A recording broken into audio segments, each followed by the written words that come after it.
el cuidado de sus objetos personales, especialmente el tema de los dispositivos electrónicos y computadores portátiles. Lo otro es que, para no interrumpir el panel, es importante que los celulares estén en modo silencio y todos los demás dispositivos electrónicos. Bienvenidos al segundo día de este grandioso segundo Congreso Mundial sobre Infancia y Adolescencia. Recordemos que este evento nos invita a compartir una gran experiencia sobre la responsabilidad social que debemos tener con nuestros niños, jóvenes y adolescentes colombianos. Es por eso que los miembros directivos y académicos de la Universidad de San Buenaventura sede Bogotá, la Fundación Internacional FUNIFELT y el Consejo Independiente de Protección de la Infancia les dan la bienvenida nuevamente a este segundo día del Congreso, esperando que este día y en este espacio académico de reflexión sobre temas relacionados con la infancia y adolescencia los podamos implementar en nuestras instituciones educativas, entornos sociales y naturales. A continuación, damos a conocer nuestro panel, cuyo tema central será las familias y sociedad constructoras del futuro de los niños y los jóvenes. El tema central del panel es la respuesta posible a la pregunta: ¿cuál es el rol de las familias y sociedad como constructoras del futuro de los niños y jóvenes? Nos acompañan para este conversatorio Gabriel Ordaz, de la Unidad de Protección a la Infancia, Cristian Alexander Paula Aguirre, representante del grupo de ecuatorianos expertos y asistente a este congreso. Es abogado, director del Instituto de Igualdad de Género y Derechos de la Universidad Central del Ecuador y presidente de la Fundación PACTA. También nos acompaña José Luis Vélez, de la Fundación Hora Kairos. Trabaja el tema de los derechos de los niños y la posmodernidad.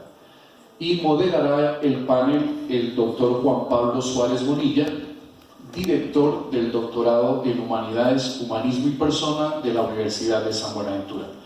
Bueno, muchas gracias a nuestros panelistas y damos inicio a este conversatorio. Gracias, Guillermo. Buenos días. Un fraternal saludo de paz y bien para todos en esta sala y en este lugar. Este panel, en el contexto de este congreso, pues tiene una gran importancia.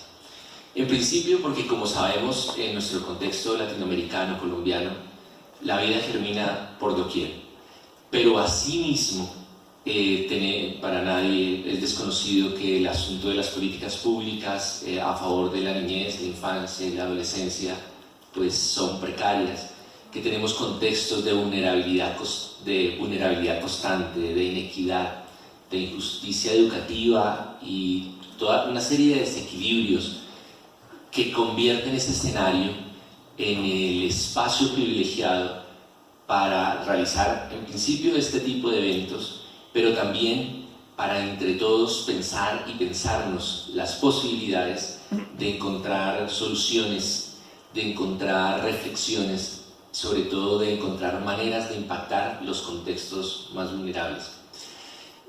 Para quienes nos acompañan, pues muchas gracias por aceptar esta invitación y metodológicamente vamos a tener 15 minutos para conversar. Puede pasar, hoy el tráfico casi siempre para llegar acá es un poco difícil, hay dos personas que están por llegar, podría ser que llegaran en el transcurso de la conversación, entonces reduciríamos el tiempo. Pero en principio, digamos, yo voy a estar diciéndoles se nos acotó el tiempo. ¿Listo? Entonces, muy en la línea de lo que José Guillermo nos indicaba, la pregunta de este panel es: ¿cuál es el rol de las familias y la sociedad como constructoras del futuro de los niños, niñas y jóvenes? Entonces, bueno, José Luis, quizás empecemos contigo para que nos compartas tu experiencia. Gracias. Buenos días a todos. Con mucho honor de estar en este auditorio de esta universidad que me dio mi pregrado hace 20 años. familia franciscana de la que me siento muy orgulloso. Como familia quiero dar primero que todo mostrar que antes de esta escarapela tengo esta medalla de abuelo que me dieron mis nietos el Día del Padre. Entonces, en el contexto yo voy a ser más experiencial que académico. Considero fundamental una cosa, y es que la familia como institución abandonó su principal objetivo y su principal propósito de institución educadora en la sociedad. Los padres, los madres y las familias abandonaron este importante rol y se lo dieron a la escuela. Y una cosa es educación y otra cosa es formación. Hay elementos de la formación, valores intrínsecos a la familia que no se le pueden abandonar ni delegar a la escuela. Hoy, por ejemplo, tenemos profesores que enseñan las mismas cosas que enseña Google. Los papás no utilizan Google para enseñar, enseñan la experiencia. Y en el tema voy a ir a la carrera dado el tiempo. Nuestra Fundación Hola Kairos, que es pegada profundamente al Consejo Independiente de Protección de la Infancia por muchas cosas, desarrolla un trabajo en un municipio de Boyacá que se llama Ramiriquí. Las familias campesinas, vulnerables, donde papá y mamá a duras penas tienen el bachillerato, cuando lo tienen, el Estado se hace cargo de la formación, el niño llega a la escuela a ayudar con la tarea de la granja. Nosotros participamos de alguna manera en cambiar la cultura. ¿Y qué es cambiar la cultura? Para poder llegar al punto, en una situación como esta hay que contextualizar. Nosotros fuimos formados en la modernidad y hoy vivimos en un tiempo que se llama el tiempo postmoderno. Y ese tiempo tiene tres características principales, a mi parecer. Muchos han trabajado en esto, pero para mí lo primero es el principio de incertidumbre. Nosotros, por cultura, recuerden, y no es por echarle vainas a nadie, venimos de una situación de dependencia, de coloniaje, lo que impidió que nosotros no lucháramos contra el principio de incertidumbre, es decir, ¿qué va a pasar mañana? Nosotros los latinos no planeamos la vida. Y de esa manera, me acuerdo mucho de Mafalda, que le preguntó a papá y mamá: papá, ¿ustedes programan nuestra educación o la improvisan? El papá dijo: la programamos, y la mamá dijo: la improvisamos, al mismo tiempo. Lo que demuestra que no hay una concordancia. El segundo principio que esta época sigue es el principio del individualismo, y el tercero, el principio del narcisismo.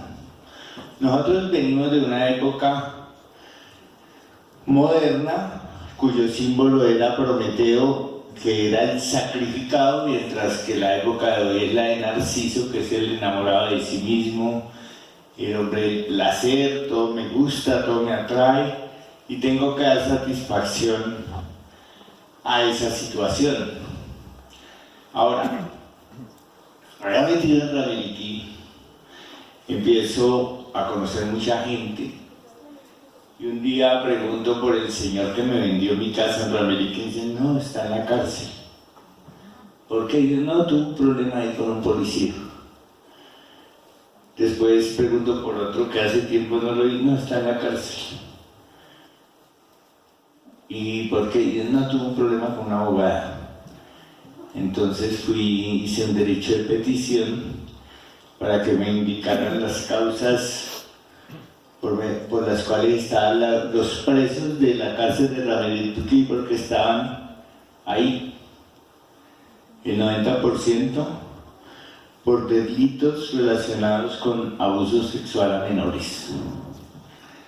Y si vamos a ver quiénes son los menores, eran familia. Uno era el tío de la niña abusada, otro era el pariente de la yerna, perdón, de la nuera. Se me confundió Roma con París. Y así sucesivamente vemos una cultura que cambió la percepción del otro. Y en eso creo que hay que trabajar muy fuerte en la familia. Es decir, ¿cómo concibo yo a ese otro que se para frente a mí? ¿Cuál es la idea que yo tengo de la otra persona? Y más, ¿cuál es la idea de esa otra persona que es un niño? Nosotros, si recuerdo, cuando yo crecía en Cali, hacíamos chistes con un vicio que no se puede hacer chiste, y es una cultura zoofílica en Colombia. Entonces nos burlábamos de los costeños y sus amiguitas de cuatro patas, de los huilenses y sus marranitas, de los vallecaucanos y sus gallinas, y hacíamos bromas con eso. Pero en la época de Narciso, dice el gran filósofo francés Baudrillard que la situación se asemeja al momento después de la orgía. Cuando la orgía ha pasado, se pregunta a uno, ¿qué sigue?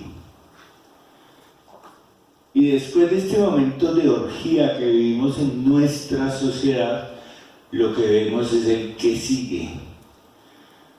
Y sin ganas de discriminar a nadie, pero lo vi en la anterior marcha del orgullo gay. Había unos hombres con un cartel reclamando su derecho a la pedofilia. Ahora, ¿qué tiene que ver esto con la familia? Y la educación de los niños en la familia tiene que ver todo.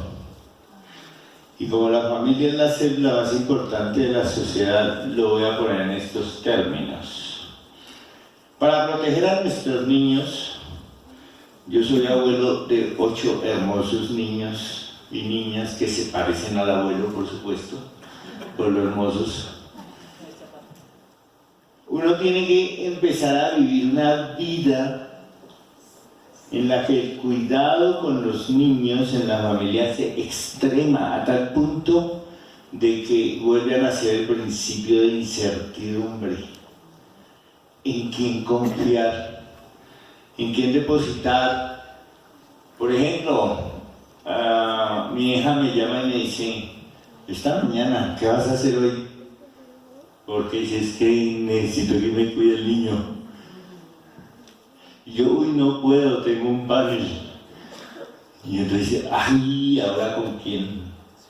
Porque el problema y la dificultad es que este hecho va a hacer un impacto en la sociedad tan fuerte porque se rompe el tejido social.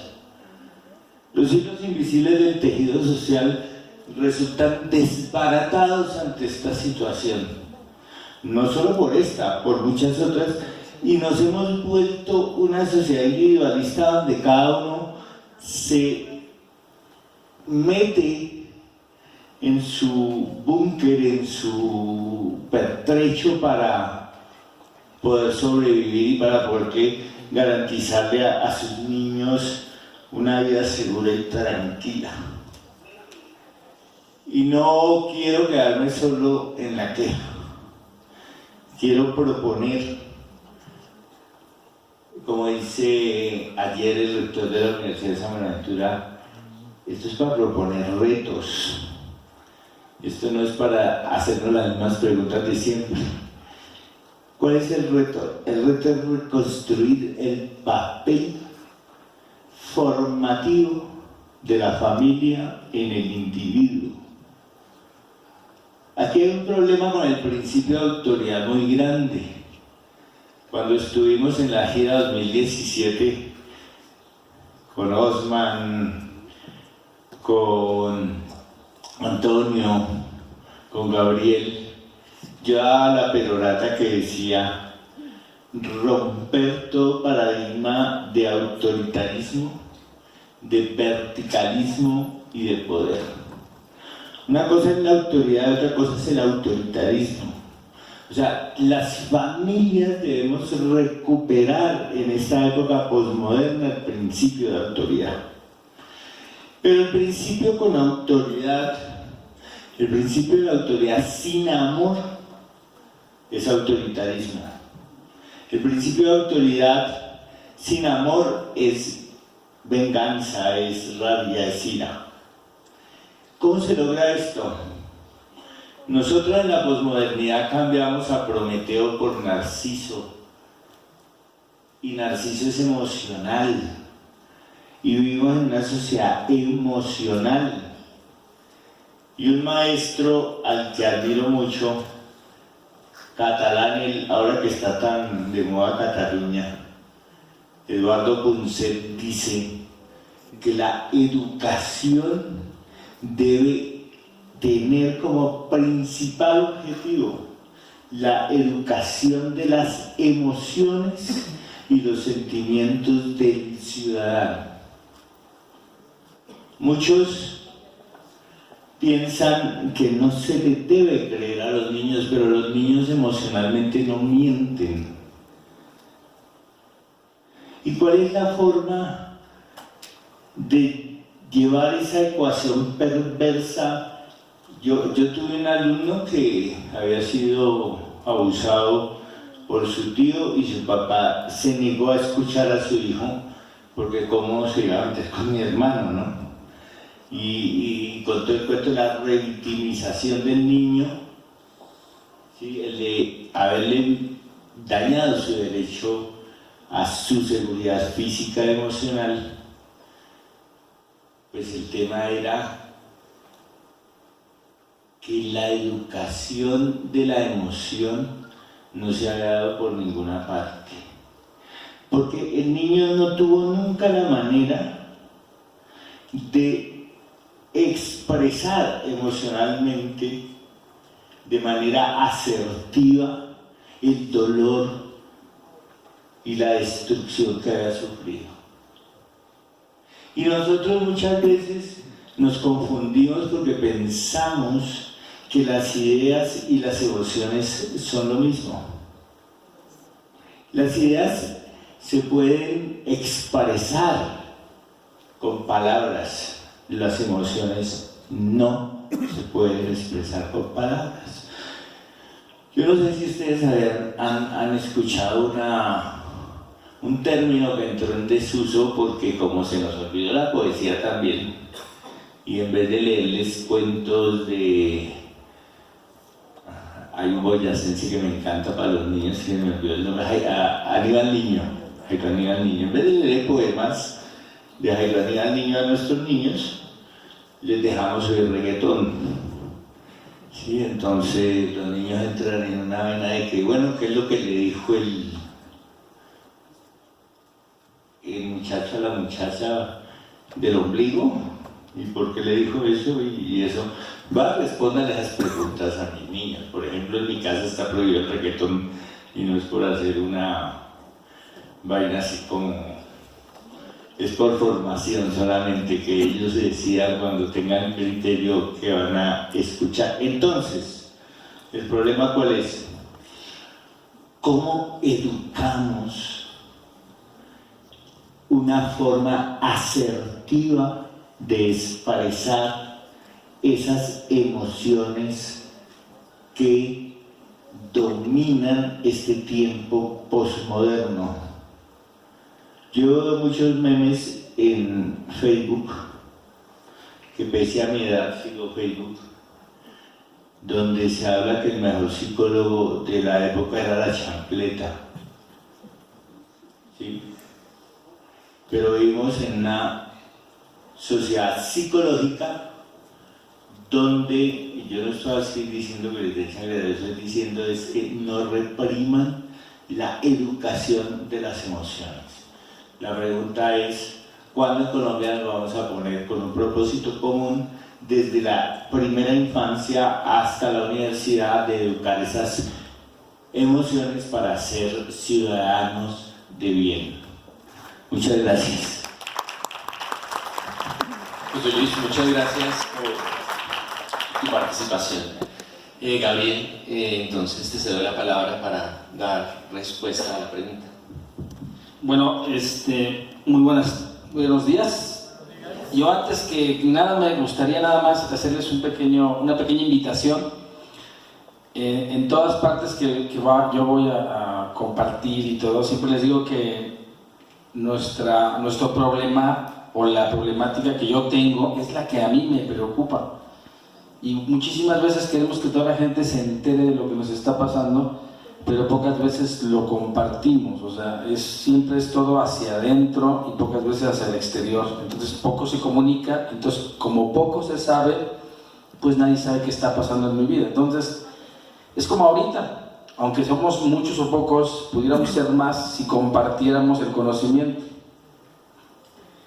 Así sucede con las familias ahora.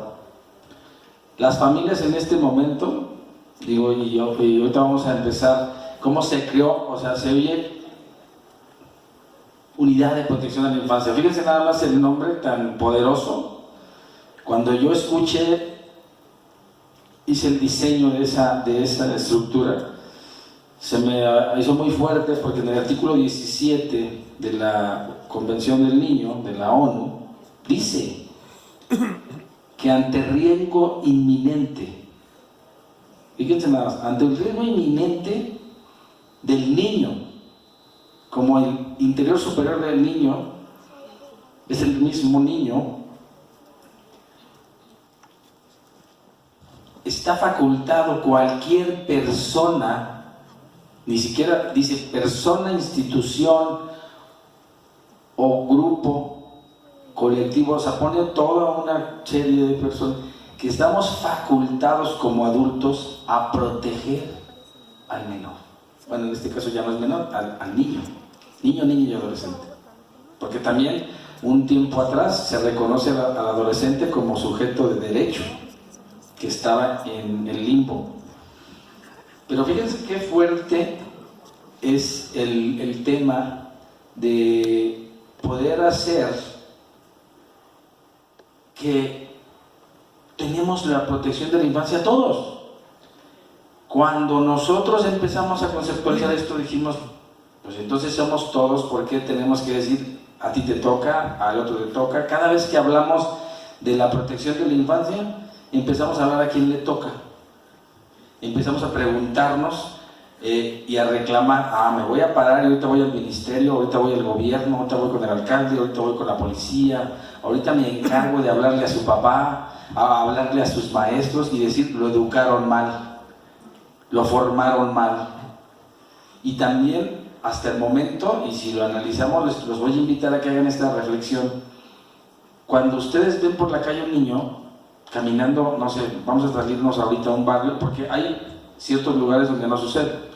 Los niños están escolarizados, hay un nivel económico, tienen nanas, tienen formaciones, van a colegios de paga, hay un chofer que los lleva, o sea, hay cierto nivel donde el niño tiene que estar protegido y tutelado porque tiene las posibilidades.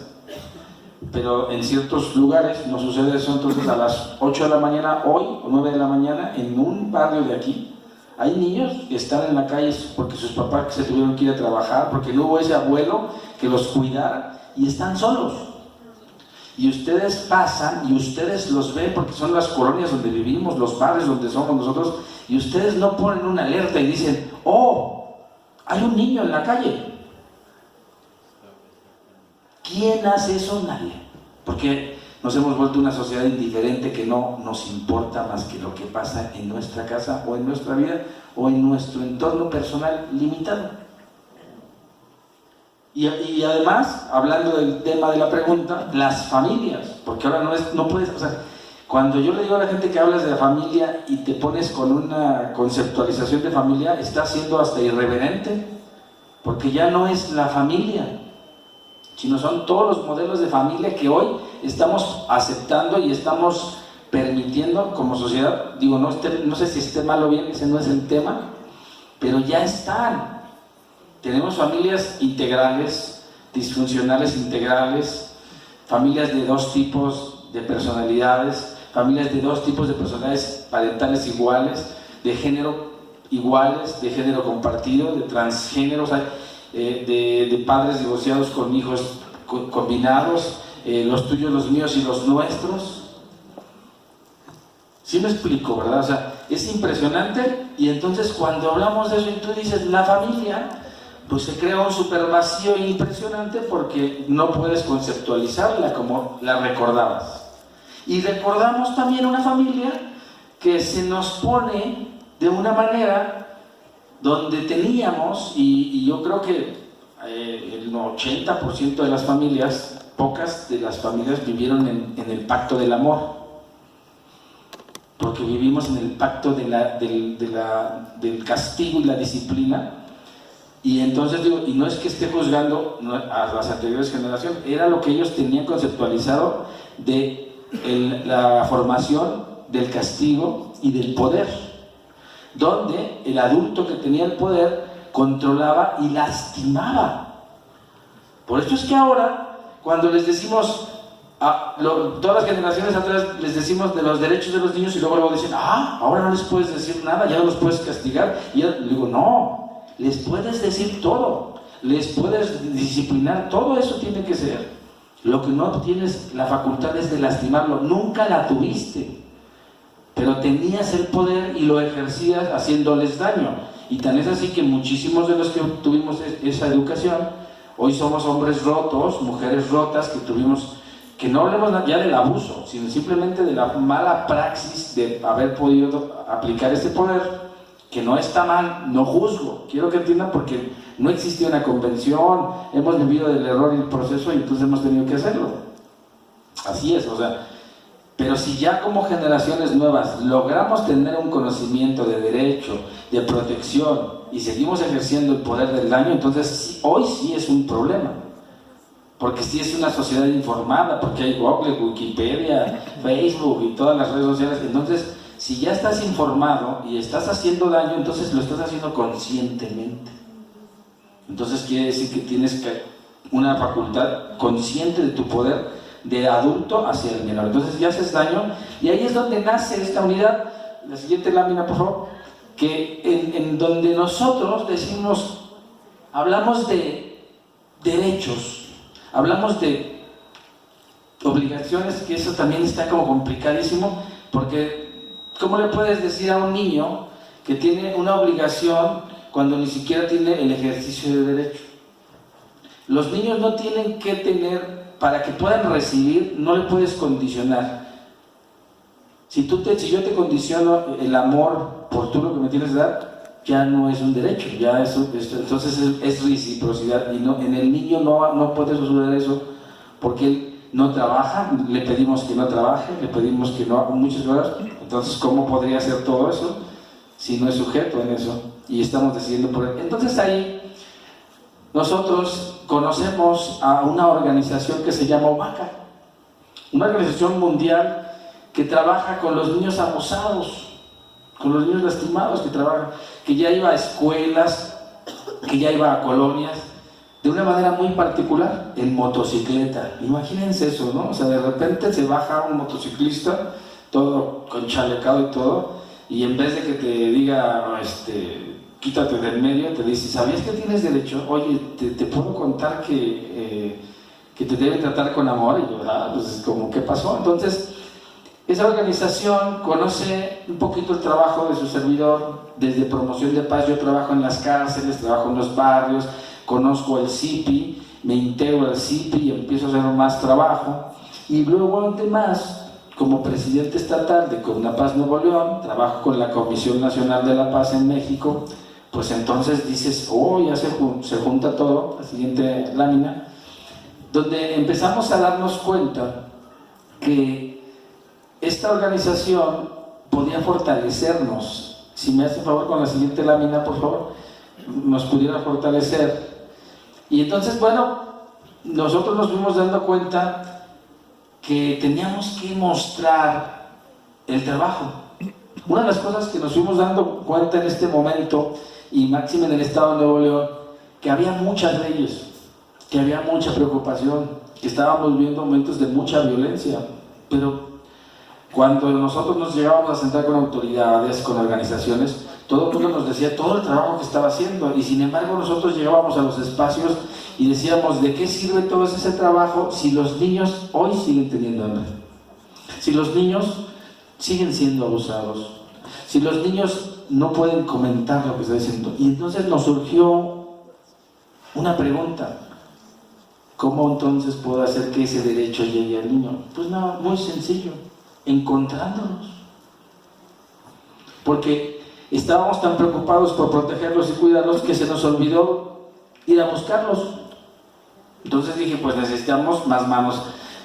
Entonces, la siguiente, por favor. Entonces, Ubaca, miren aquí las fotos para que vean esos motociclistas llegando a las cárceles con sus motos. Niños, niñas y adolescentes y las mujeres.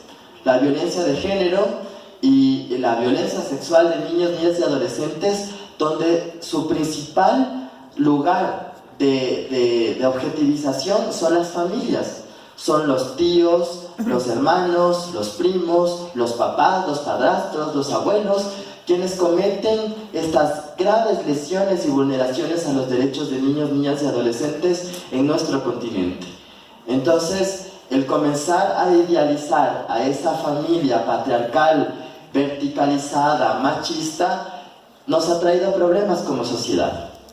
Y justamente estos altos índices, en Ecuador estamos manejando unas cifras de niñas bastante fuertes, de 10 niñas violadas, 6 son menores de 12 años, y esas 6 niñas menores de 12 años son violadas dentro de sus hogares. Entonces, estas estructuras familiares están en crisis y tienen que comenzar a cambiar. Y es así que tenemos que comenzar a hablar de las revoluciones familiares, otras formas de familias, como nos ha hablado Nini, que tienen que romper estos criterios y tienen que abrirse a otras formas. Justamente el Comité de Derechos Humanos, en su observación número 19, establece que no debe existir un modelo único de familia, ni en la sociedad, ni en la ley. Es por eso que en el Ecuador, desde el año 2008, cuando se crea la nueva Constitución, en su artículo 67, habla de el derecho de las familias en su diversidad. Y desde ese ámbito también la jurisprudencia interamericana, la Corte Interamericana de Derechos Humanos, ha dado unos importantes insumos jurisprudenciales para hablar de esto. Tenemos el caso Fornerón en contra de Argentina, que justamente nos habla del derecho de los hombres a criar a sus hijos. Tenemos el caso Atlavia Murillo en contra de Costa Rica, el derecho de las parejas de reproducirse a través de métodos de reproducción asistida sin prohibiciones legales. El caso Atala Rifo en contra de Chile, justamente del derecho de parejas del mismo sexo de criar hijos e hijas sin discriminación. Y por último, la opinión consultiva número 24 del 2018, donde la Corte Interamericana establece que todos los estados latinoamericanos deben crear estructuras sociales y jurídicas para permitir a las familias de población LGBT justamente tener las mismas protecciones dentro de las instituciones jurídicas, como matrimonio, adopción, unión de hecho, derecho de familia en general, y además el derecho de niños y niñas trans a poder cambiar sus nombres y sus sexos en sus cédulas de identidad.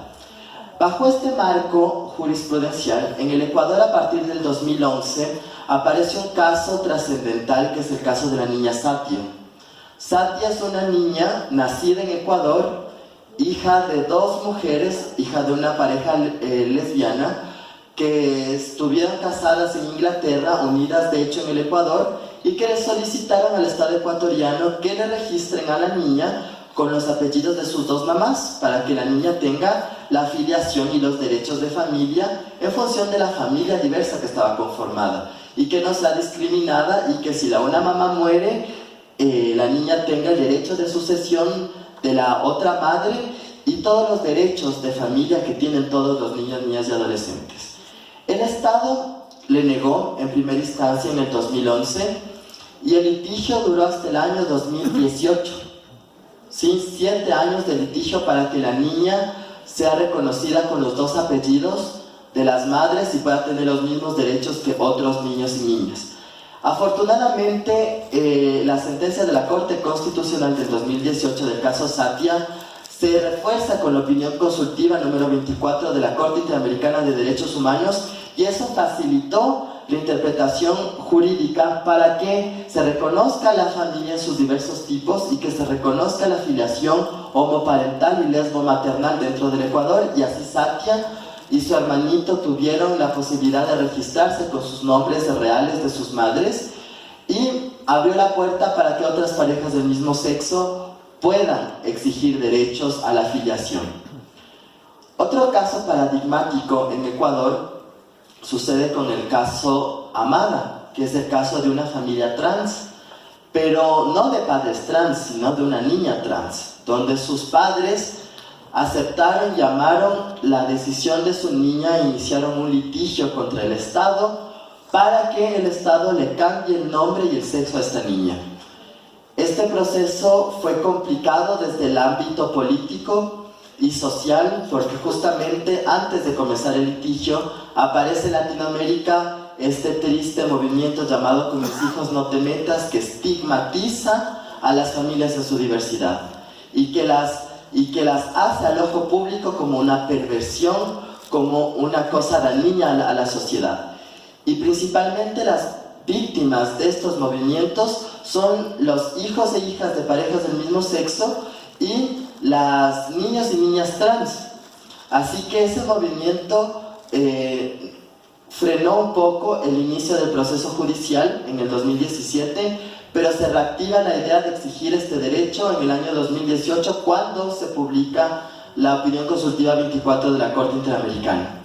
Afortunadamente, en octubre del 2018, el juez de primera instancia en Ecuador aceptó el cambio de nombre y sexo de la niña. La niña Amada, a sus 9 años, pudo cambiarse, fue la primera niña trans en el Ecuador en cambiarse el nombre y el sexo en la cédula. Pero el registro civil no se vio conforme con la garantía y protección de los derechos de la niña Amada y apeló la sentencia, y fuimos a segunda instancia. En segunda instancia, la Corte de segunda instancia analizó el caso y dijo y cometió 2 errores. El primer error fue no haber escuchado a la niña, porque en primera instancia el juez sí la escuchó y entendió la posición y la vida de la niña. En cambio, los jueces de la segunda instancia no lo hicieron, no la escucharon.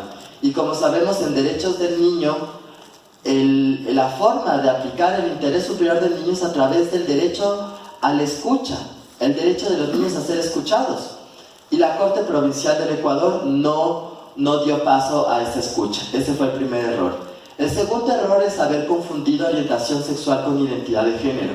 La Corte Provincial del Ecuador pensó que la niña estaba haciendo ejercicio de su derecho a la sexualidad. Y bajo estándares de la jurisprudencia ecuatoriana, la sexualidad en niños y niñas se ejerce o se lo permite desde los 12 años, donde comienzan a ser adolescentes.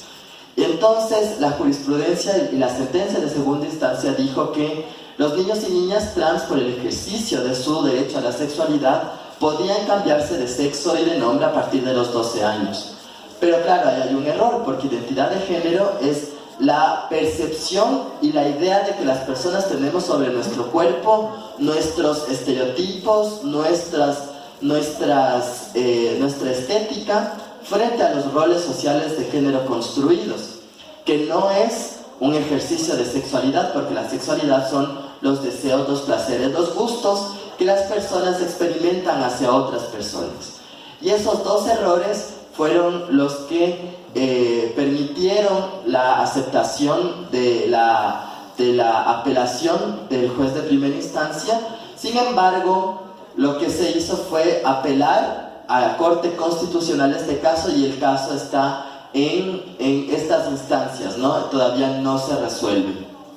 Sin embargo, lo que el caso de Satia y el caso Amada trajo a la jurisprudencia y al debate político, social y jurídico en Ecuador es justamente comenzar a pensarnos a las familias en su diversidad, a que las instituciones jurídicas y políticas no pueden estar pensándose únicamente en una familia conformada por papá y mamá, sino que hay familias como las familias de parejas del mismo sexo, familias con hijos e hijas trans, familias monoparentales, familias ensambladas, familias que son reproducidas por mecanismos de reproducción asistida, entre otras.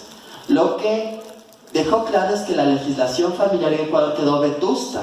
El Código Civil, el Código de la Niñez, ya no son aplicables a las familias en su diversidad. Y es así que el Comité de los Derechos del Niño, en su informe al Ecuador del año 2017, le hace una recomendación puntual. Le dice: Ecuador, dentro de estos próximos 4 años, tiene que haber una política pública y reformas legislativas para proteger los derechos de niños y niñas, hijos de parejas del mismo sexo, y por otro lado, políticas para la protección de niños y niñas y adolescentes LGBT. Porque el bullying homofóbico y transfóbico en las instituciones públicas y en las instituciones educativas es muy alto. La imposibilidad de matrícula y de acceso a la salud de niños trans es evidente.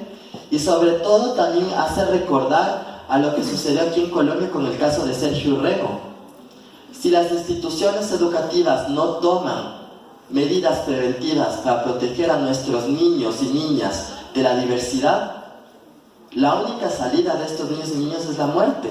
Si la familia discrimina, si el ambiente social discrimina, si la escuela discrimina, si las políticas educativas discriminan, el camino que tienen estos niños y niñas es el suicidio. Y las altas tasas de suicidios, entre comillas, no reportados por razones generalmente son por discriminación de la casa y de la familia. Es así que estos temas en derechos del niño en esta época son súper importantes debatirlos, porque si las familias entienden, comprenden la situación de sus niños, niñas y adolescentes LGBT, no van a terminar en la calle o muertos.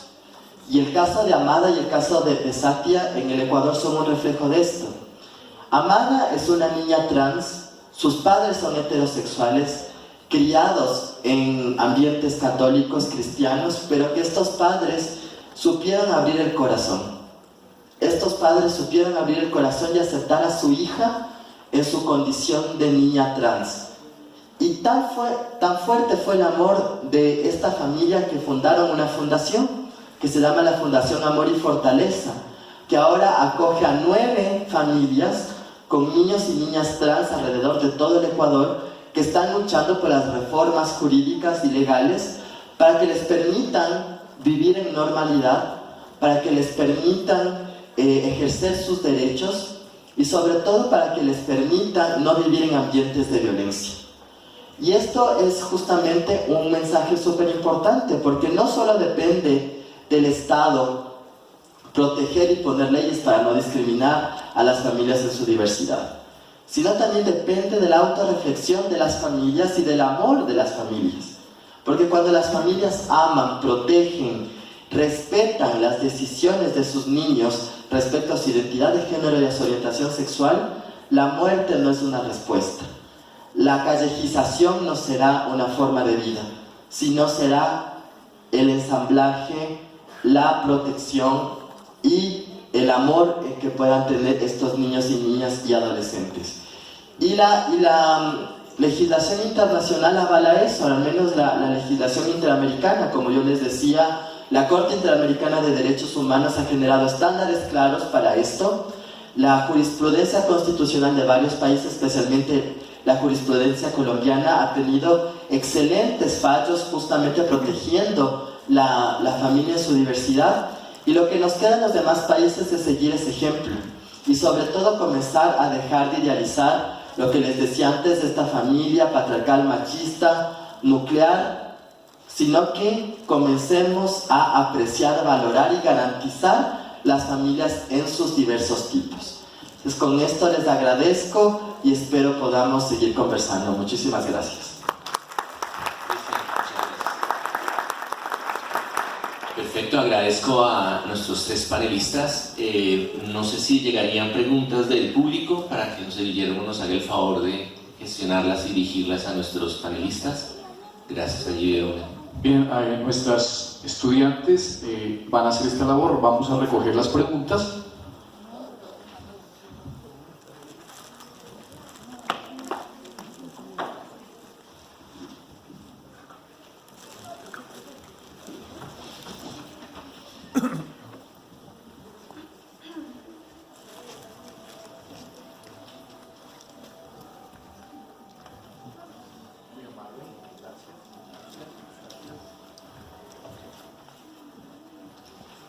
Gracias.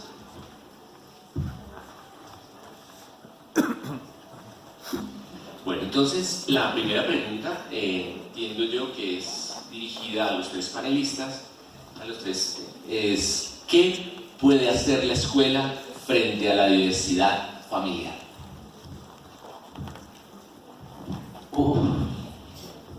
Qué pregunta, y más aquí en una universidad, ¿verdad? Yo lo que creo que tenemos que dejar de pensar que tiene que hacer la escuela, porque la escuela por sí sola, o sea, no puede hacer nada. Se oye muy fuerte, pero al final del día, ¿qué puede hacer la escuela cuando tú en tu casa te llega un hijo y te dice tengo una preferencia sexual diferente?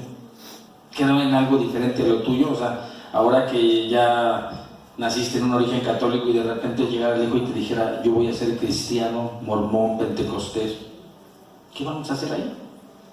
O sea, la escuela, ¿qué puede hacer ante lo que sucede en el entorno familiar, donde no tiene competencia, donde ni siquiera tiene control? Más allá de lo que decía aquí el compañero, ¿verdad? Es tomando en cuenta eso. O sea, ¿qué sucede cuando a ti te llega tu hijo y te dice, ¿sabes qué? Yo tengo una preferencia diferente, y en vez de que lo ames, lo aceptes y lo apoyes, lo repudias, lo alejas y lo orillas a que tenga que salir a otras cosas, que tenga que tener a un amigo, o que tenga que irse a las calles, o que tenga simplemente que huir del entorno familiar? ¿La escuela qué puede hacer ahí? Yo lo que creo que, tomando en cuenta lo que es el inicio del panel, que es la familia, lo que creo es que hoy tendríamos que tener como muy claro que para que las instituciones educativas y formativas de las aulas tengan una posibilidad de poder salir adelante con el proceso tan fuerte que es de educar y formar, es que tengan un apoyo de las personas que están mandando a sus hijos a la escuela. O sea, que empecemos a comprender que tenemos una gran responsabilidad con la infancia, y entonces en esa gran responsabilidad es documentarnos para entender muy bien cuáles son las cosas de derecho y ponerles el componente del amor.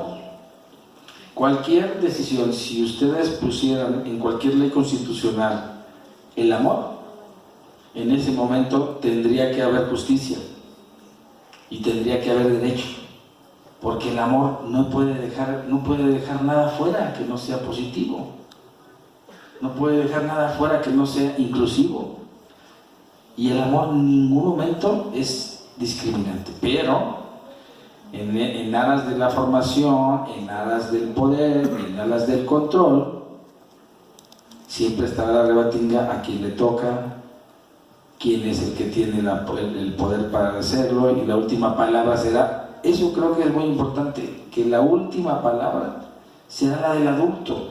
Y si hay un adulto con formación académica conforme a derecho, con formación académica de inclusión en el entorno o en el seno familiar, como se conciba, que deberíamos de quitarnos de entrada yo creo que, para mi punto de vista, quitarnos de ese chip que tenemos y migrar al chip de decir, la familia es la que nos toca, la que tengo, esa es mi familia, ese es mi entorno familiar. O sea, yo hace 15 años me quedé como papá soltero con 3 hijos de 2 matrimonios.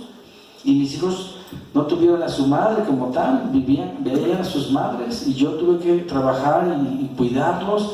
Y hoy mis hijos, como todos, han tenido preferencias sexuales diferentes y los he amado, no han terminado la carrera y no los he criminalizado. Mi hijo se acaba de graduar uno y el otro no se graduó. Mi hija se fue a vivir con su novio y no la apoyé. O sea, como cualquier persona, pero no me comparé con otras familias, no quise ser como otros grupos, simplemente dije, esta es mi familia, estos son mis hijos, y desde el amor que tengo, con lo que yo tengo y con las herramientas que puedo, se las entrego.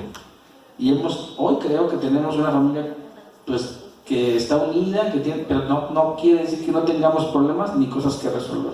Entonces, lo que yo creo, para contestar esta pregunta es, las instituciones académicas tienen una importancia, pero si no están avaladas por los entornos familiares sanos y que estén apegados a una formación de derecho, de amor hacia el prójimo, al próximo, pues aunque la escuela tenga las mejores normas de inclusión, la mejor situación de derecho, que permita que estén los niños y todo lo que sirva, si en el entorno familiar es rechazado y es limitado el individuo, muy probablemente hasta en la misma escuela sienta más amor que en su casa.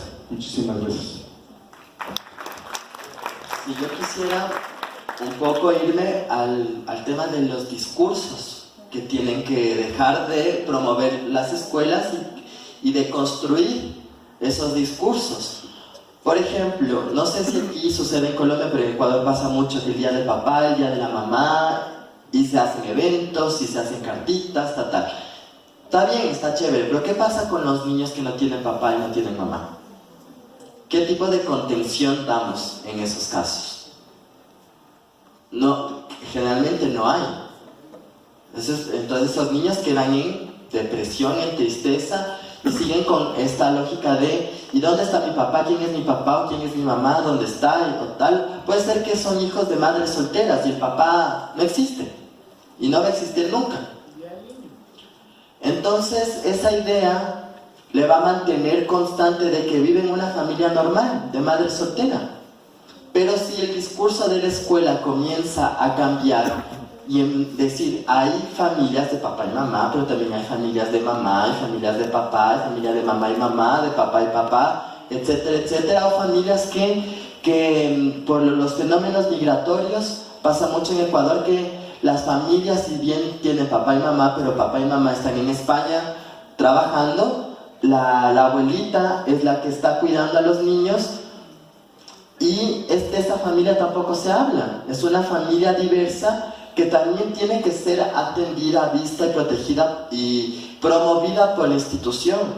Por lo que sí es importante comenzar a cambiar en cómo ponemos ejemplos, hablamos de las familias en las clases, cuando hacemos los eventos, esto de los días de la familia, el día del papá, el día de la mamá, porque para las familias normales, entre comillas, heterosexuales, ensambladas, está bien, está normal, es su normalidad, pero ¿qué pasa con las otras?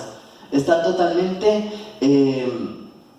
segregadas, estigmatizadas, y los niños y las niñas van a seguir pensando, mi familia no es normal, yo no soy normal, no vivo en una familia normal. Y esta idea de la familia normal es lo que tenemos que comenzar a deconstruir, sino comenzar a hablar de la riqueza de la convivencia humana y de las familias diversas.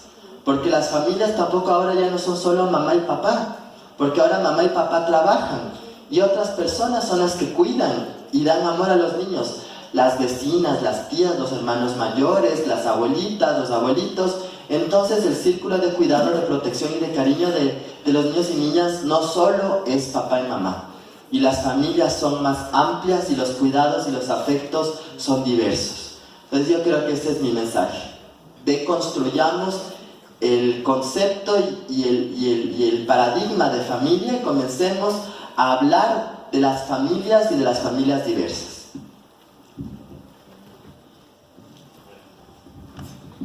Bueno, yo tengo 3 principios. El primero es que el mundo no debería, no es como debería ser, sino como es. Lo segundo es que hemos perdido el propósito. Y lo tercero es que como no tenemos propósito, no hay propósitos comunes. A decir esto lo voy a explicar de la siguiente manera ya objetivamente. La escuela y la familia se han divorciado justo en el punto donde más deberían estar unidos. Y es el propósito de crear ciudadanos y ciudadanas emocionalmente asertivos. Nosotros tenemos una rivalidad entre escuela y padres. En Colombia por lo menos se siente mucho esa rivalidad. No queremos que el maestro se meta en la familia, pero el maestro tampoco quiere que la familia se meta en el colegio. ¿Cuál es el propósito de la educación? Yo siempre digo que yo casi no soy bachiller por el balanceo por oxidorreducción y nunca más lo volví a usar para nada. O sea, no sé para qué me enseñaron eso. No tengo ni idea en qué lo puedo aplicar. Yo sé que esto que estoy diciendo es un poco irreverente, pero seguimos en la misma discusión de siempre entre competencias y contenidos. Los contenidos son para Google, eso es información. Pero qué bueno que yo hubiera aprendido a aceptar al otro como es. Qué bueno que me hubieran enseñado la empatía. Qué bueno que me hubieran enseñado a no rivalizar.